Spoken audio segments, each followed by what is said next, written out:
ಪಟ್ಟಣದ ಹಸನಾಪುರ ಭಾಗದ ಆರಾಧ್ಯ ದೇವತೆ ತಾಳಿಕೋಟೆ ಮರೆಮ್ಮ ದೇವಿ ಅವರ ನೂತನ ದೇವಸ್ಥಾನದ ಉದ್ಘಾಟನೆ ಹಾಗೂ ಮೂರ್ತಿಯ ಪ್ರಾಣಪ್ರತಿಷ್ಠಾಪನೆ ಅಂಗವಾಗಿ ಭಕ್ತಿಭಾವಪೂರ್ಣ ಭವ್ಯ ಮೆರವಣಿಗೆ ನಡೆಯಿತು. ಕಾರ್ಯಕ್ರಮದ ಅಂಗವಾಗಿ ಜೋಡಿ ಮರೆಮ್ಮ ದೇವಿ ದೇವಸ್ಥಾನದ ಬಳಿ ಗಂಗಾಸ್ನಾನ ಮಾಡಿಸಿ ತಾಳಿಕೋಟೆ ಮರೆಮ್ಮ ದೇವಿಯ ಶಿಲಾಮೂರ್ತಿ ಹಾಗೂ ಗಂಟೆಯನ್ನು ತೆರೆದ ವಾಹನದಲ್ಲಿ ಮೆರವಣಿಗೆ ನಡೆಸಲಾಯಿತು.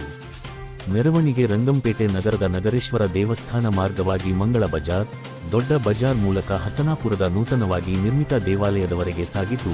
ಮುತ್ತೈದೆಯರ ಕುಂಭಕಳಸ, ವಾದ್ಯಮೇಳಗಳ ಗಂಭೀರ ನಾದಗಳೊಂದಿಗೆ ಸಾವಿರಾರು ಭಕ್ತರು ಭಂಡಾರ ಎರಚುತ್ತ ಜೈಕಾರ ಘೋಷಣೆಗಳೊಂದಿಗೆ ಮೆರವಣಿಗೆಯಲ್ಲಿ ಪಾಲ್ಗೊಂಡರು.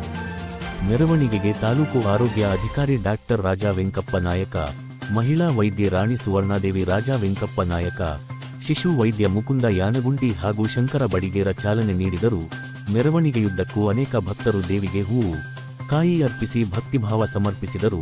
ಭಕ್ತಿ, ಸಂಭ್ರಮ ಹಾಗೂ ಸಾಂಸ್ಕೃತಿಕ ವೈಭವದೊಂದಿಗೆ ನಡೆದ ಈ ಮೆರವಣಿಗೆ ಪಟ್ಟಣದಾದ್ಯಂತ ವಿಶೇಷ ಆಕರ್ಷಣೆಯಾಯಿತು.